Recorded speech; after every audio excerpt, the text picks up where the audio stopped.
Welcome boys. I'm here with my dad's Challenger. I'm gonna fix his brake issue. I mentioned in a previous video I found a coolant leak and I didn't see a problem with the brakes. When I called him about that, he then said, oh well, so those 4 quarts of brake fluid I've had to put in it all the time, that's just me imagining things, right? That's not anything. So I dug into it a little deeper and I did find out eventually what his issue is. And it was one thing that I had suspected, and I had asked, you did use 2 crush washers when you put the banjo bolt through the new brake hose, didn't you? He didn't answer, and that answers my question. So there's one here. There should be one on the other side of this brake line, so it should go caliper, crush washer, brake hose, crush washer, banjo bolt.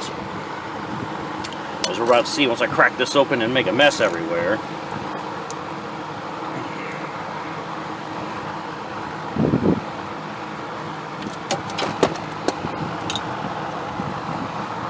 No crush washer on this side, no crush washer in there, and that's what these things are for. You should insert a new crush washer, which I believe this should suffice. Yeah, so it's the one I got out of here from Harbor Freight.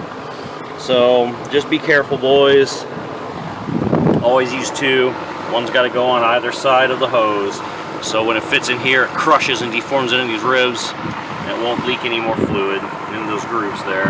Alright, pay attention and stay safe out there, boys. Thanks for watching. Peace.